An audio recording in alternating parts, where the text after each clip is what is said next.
सध्या युक्रेनमधली जी परिस्थिती आहे ती अतिशय वेगाने बदलत होते आहे आणि अनेकांना वाटतं की युक्रेनमुळे रशिया आणि युक्रेन रशिया युक्रेनवरती हल्ला करेल आणि तिथे एक मोठं युद्ध होईल.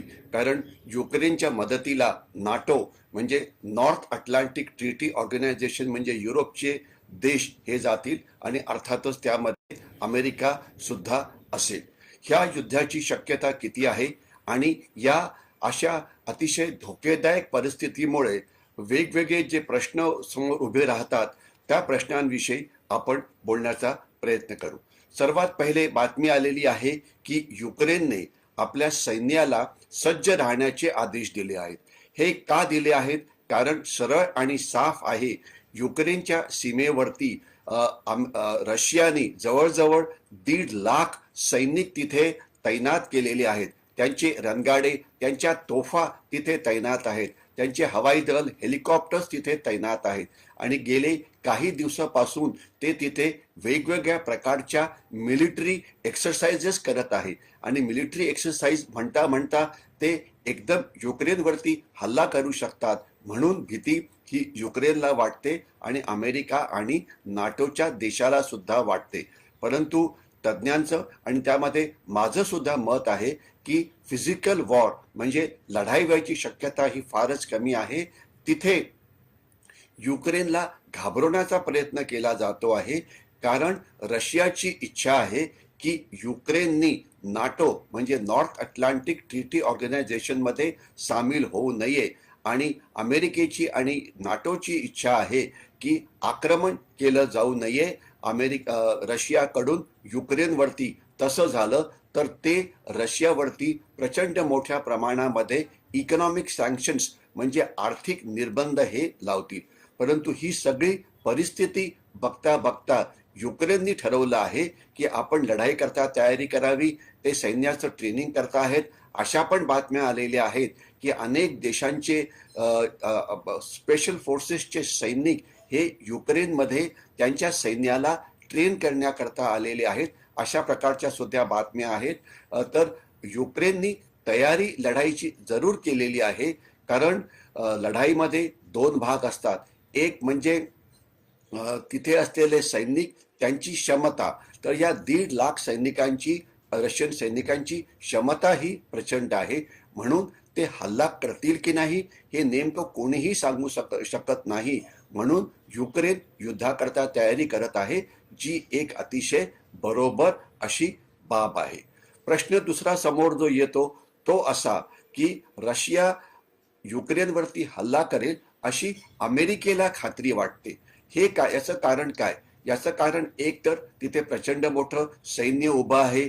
दुसरं, युक्रेनचा जो भाग होता क्रिमिया त्याच्यावरती रशियाने याच्या पहिले हल्ला करून त्याला आपल्या बाजूने आणलेला आहे आणि रशियाची पुटिनची जी दादागिरी असते की त्यांच्या USSR पासून तुटलेले देश हे आता वेस्टर्न वर्ल्डमध्ये मिळू नये म्हणून पुटिन हे सामदंड भेद अशा सगळ्या बाबींचा वापर करतात आणि त्या देशांना वेस्टर्न वर्ल्ड म्हणजे नाटोकडे जाण्यापासून घाबरवतात. तर त्यामुळे जुना इतिहास हाच सांगतो की रशिया अशा प्रकारची आक्रमक कारवाई करू शकते. एवढंच नव्हे तर अशीही भीती वाटते की रशिया अचानक हल्ला करेल आणि युक्रेनला आपल्या ताब्यात घेईल. नाटोमध्ये सध्या लढाई करण्याची क्षमता जरी असली तरी त्यांची लढाई करण्याची हिंमत नाही. कारण नाटोचे काही देश ज्यामध्ये फ्रान्स आहे, ज्यामध्ये जर्मनी आहे, त्यांना वाटतं की वाटाघाटी करून हा प्रश्न सोडवावा. परंतु रशिया किंवा चीन सारखे देश हे वाटाघाटी किंवा मुत्सद्देगिरी किंवा डिप्लोमसीनी सरळ होणारे देश नाहीत. तर त्याच्यामुळे अमेरिकेला ही भीती नक्कीच वाटते आणि ज्यामध्ये पुष्कळस तथ्य आहे की रशिया आक्रमण करू शकतो. कारण आक्रमण करण्याकरता लागणारे सैनिक तिथे तैनात आहेत. पुढचा प्रश्न आहे की रशिया फॉल्स फ्लॅग हल्ल्याची तयारी करत असावा अशी अमेरिकेची शंका आहे. फॉल्स फ्लॅग हल्ला म्हणजे नेमकं काय? हे म्हणजे एक ग्रे झोन वॉरफेअरचं अजून एक हे शस्त्र आहे किंवा अजून एक टेक्निक आहे. ग्रे झोन वॉरफेअर म्हणजे नेमकं काय, की इथे युद्ध पण होत नाहीये आणि शांतता पण नाही. युद्ध आणि शांतता यामधल्या काही हालचाली सुरू आहे.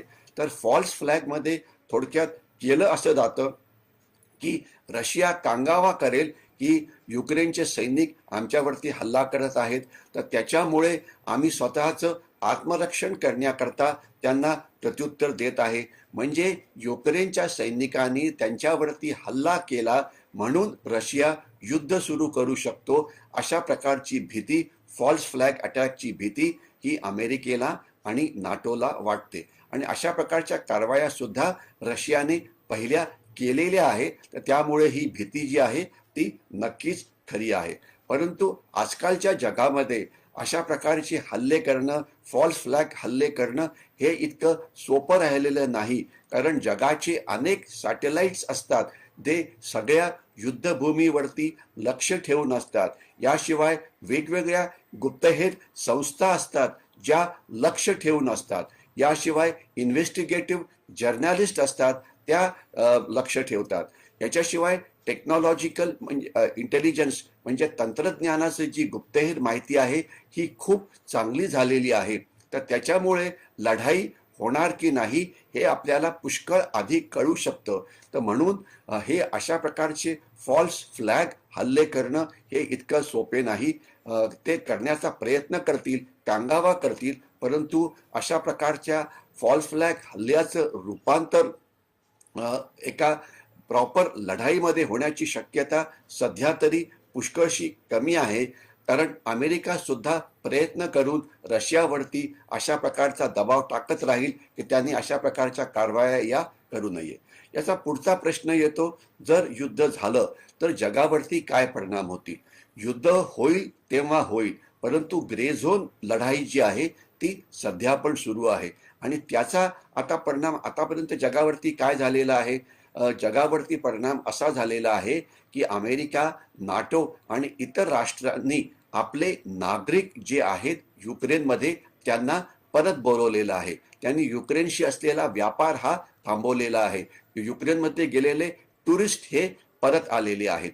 म्हणजे एक सुद्धा गोळी फायर न करता, तोफेचा वापर न करता, रणगाड्याचा वापर न करता, की हे सगळे देश आणि त्यांचे नागरिक हे युक्रेनमधून पळून गेले. आणि यामुळे काय झालं की लढाई न करता सुद्धा रशियाला एक मोठा विजय हा मिळालेला आहे की तिथे असणारे सगळेजण पळून गेले. आणि यामुळे जे युक्रेनची आर्थिक परिस्थिती ही अतिशय खराब होते आहे. आणि युक्रेनच्या प्रेसिडेंटनी सुद्धा म्हटलेलं आहे की तुम्ही अशा प्रकारचं जे बोलता आहात त्यामुळे आमची आर्थिक परिस्थिती ही खराब होऊ शकते. आणि एवढंच नव्हे तर जे जास्त मोठं होऊ शकतं ते म्हणजे आज युरोपला आणि इतर अनेक देशांना 40% एनर्जी, गॅस आणि तेल हे रशियाकडून पोहोचवलं जातं. आणि येणाऱ्या काळामध्ये रशिया त्यांना अजून जास्त गॅस आणि तेल देणार आहे. तर त्याच्यामुळे रशिया आणि युरोपमध्ये जे आर्थिक संबंध निर्माण होणार होते ते आता थांबण्यामध्ये नक्कीच मदत मिळेल. कारण जोपर्यंत रशिया आणि युक्रेनमधली भानगड संपत नाही तोपर्यंत युरोपियन देश कुठलंही मोठं पाऊल उचलून रशियाशी एनर्जी कराराकरता जे करार आहेत ते करणार नाही. या युद्धाला जागतिक स्वरूप येईल का हा प्रश्न पुढचा आहे. सध्या सुद्धा जे ग्रे झोन वॉरफेअर चाललं आहे ते जागतिकच आहे. एका बाजूला आहे रशिया आणि चायना आणि दुसऱ्या बाजूला आहे अमेरिका आणि नॉर्थ अटलांटिक ट्रीटी ऑर्गनायझेशनची इतर राष्ट्र. तर त्याच्यामुळे जागतिक स्वरूप तर हे पहिलंच आलेलं आहे. तर अजून जर खरोखरची लढाई झाली तर दोन्ही देशांची सैन्यही एकमेकासमोर येऊ शकतात. तर म्हणून जो धोका जागतिक युद्धाचा होता थोड्याफार प्रमाणामध्ये तो इथे निर्माण झालेला आहे.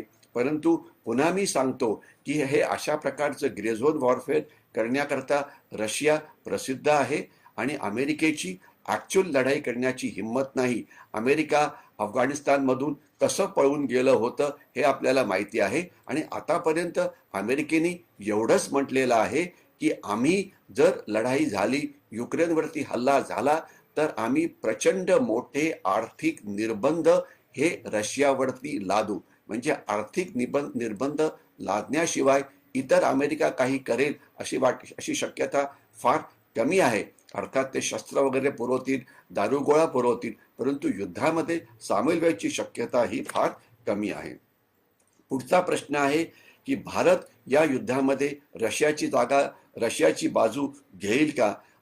भारत अमेरिकेची बाजू घेईल का? इनफॅक्ट काल परवाच एक रिक्वेस्ट अमेरिकेकडनं आली होती की यामध्ये भारताने अमेरिकेची किंवा वेस्टर्न वर्ल्डची बाजू घ्यावी, कारण आक्रमण करण्याची कारवाई रशिया करतो आहे. आता असं आहे की आपले वेस्टर्न वर्ल्ड, अमेरिका, युरोपशी संबंध प्रचंड चांगले आहेत, तर त्याच्यामुळे त्यांची बाजू आपण घेऊ शकतो. परंतु सध्या मात्र भारताने असा निर्णय घेतलेला आहे की भारत याविषयी काही फारसं बोलणार नाही, आपलं मतप्रदर्शन करणार नाही. भारताने फक्त एवढंच म्हटलेलं आहे की या अशा प्रकारचं युद्ध युक्रेनवरती होणारं रशिया आणि अमेरिका आणि युरोपमध्ये हे मुत्सद्देगिरी, डिप्लोमॅसी किंवा युनायटेड नेशन्सच्या मदतीने हे थांबवलं जावं. इथे ॲक्च्युली युद्ध झालं तर हे सगळ्या जगाकरता धोकेदायक आहे. म्हणजे भारत नेमकी कोणाचीही बाजू घेणार नाही. दोन्हीही देश हे भारतावरती दबाव टाकतील, एका बाजूला रशिया आणि एका बाजूला अमेरिका आणि युरोप. मात्र आपण आपलं राष्ट्रीय हित जपायला पाहिजे आणि आपण कोणाचीही बाजू यामध्ये घेतली नाही पाहिजे आणि युनायटेड नेशन्सला मध्ये ओढून त्यांना यावरती लक्ष ठेवण्याकरता सांगितलं पाहिजे. शेवटचा जो प्रश्न समोर येतो ते म्हणजे तिथे असलेले भारतीय विद्यार्थी आणि त्यांना परत यायचं आहे आणि ते एका मोठ्या एअरलिफ्टची परवानगी सरकारकडनं मागत आहे. आजकाल झालं काय आहे की भारतातले अनेक विद्यार्थी अक्षरशः हजारो आणि लाखोच्या संख्येने रशिया आणि युक्रेन सारखे देश तिथे मेडिकल शिक्षण घ्यायला जातात, कारण त्यांना वाटतं की जर आपल्यावरती परदेशी शिक्षणाचा जर शिक्का असेल तर आपल्याला जॉब्स म्हणजे नोकऱ्या या नंतर चांगल्या मिळू शकतील. तर आज असं मानलं जातं की 20,000हून जास्त भारतीय विद्यार्थी हे युक्रेनमध्ये मेडिकल एज्युकेशन घेत आहे आणि अशाच प्रकारे अनेक ठिकाणी इतर ठिकाणी सुद्धा ते घेत आहे. खरं तरच्या शिक्षणाची काही गरज नाही. भारतामध्ये असलेलं शिक्षण हे जास्त चांगलं आहे, परंतु परदेशाची ओढ आपल्या विद्यार्थ्यांना एवढी जास्त आहे की त्यामुळे ते तिथे पोहोचले आहेत. परंतु आता जास्त महत्त्वाचं काय आहे की त्यांना बाहेर कसं काढायचं. आता न्यूजमध्ये बातमी ही आली आहे की आता पुढच्या काही दिवसातच दर आठवड्याला 2 फ्लाईट्स एअर इंडियाच्या या युक्रेनला जातील आणि तिथून आपल्या विद्यार्थ्यांना आणतील. परंतु एका फ्लाईटमध्ये फार तर 200-250 विद्यार्थी एवढेच येऊ शकतात, सगळे काही परत येऊ शकत नाही. तर म्हणजे पूर्ण विद्यार्थ्यांना तिकडून आणणं हे काही सोपं नाही, त्याला प्रचंड खर्च हा असा लागेल. तर म्हणून भारत सरकार तयारी करत आहे, कारण अशा प्रकारची एअरलिफ्ट करण्याची. परंतु आपली क्षमता जर वाढवायची असेल तर आपल्याकडे असलेलं हवाई दलाची क्षमता आपल्याला वापरावी लागेल. आपल्याकडे मोठी विमानं आहेत, IL-76 आहे, AN-32 आहे, की एका IL-76 मध्ये एक रणगाडा सुद्धा येऊ शकतो, म्हणजे 500-550 माणसं सुद्धा येऊ शकतात, किंवा AN-32 सुद्धा मोठी विमानं आहेत. आणि याच्याशिवाय आपली जी एअरलाईन्सची जी इंडस्ट्री आहे ही अतिशय प्रगत आहे. तर त्यांची मदत घेऊन आपण एकदम पुष्कळ जास्त विमानं ही पाठवू शकतो. तर मला खात्री आहे की सरकार सगळ्या परिस्थितीवरती लक्ष ठेवून आहे आणि आर्थिकदृष्ट्या काय परवडणारं आहे, सामरिकदृष्ट्या काय परवडणारं आहे, कुठले विमानं आपण वापरायला पाहिजे याचा ते पूर्ण अभ्यास करून निर्णय घेतील. परंतु मला वाटतं अचानक घाबरून जायचं काहीही कारण नाही. युद्ध व्हायची शक्यता नाही हे मी याच्या आधी पण म्हटलेलं आहे. युद्धजन्य परिस्थिती निर्माण होऊ शकते, परंतु म्हणून एकदम अमेरिकेसारखं पळून जायचं हे काही बरोबर नाही. तर आपण परिस्थितीवरती लक्ष ठेवावं आणि असं वाटलं की खरोखरच युद्ध होणार आहे तर आपला त्या विद्यार्थ्यांना तिथून आणण्याचा जो वेग आहे तो वाढवावा आणि त्याकरता एअरफोर्स आणि आपल्याकडे असलेली इतर विमानं वापरून त्यांना काही एका ठराविक वेळेमध्ये तिथून परत आणावं. मी इथेच थांबतो. जय हिंद.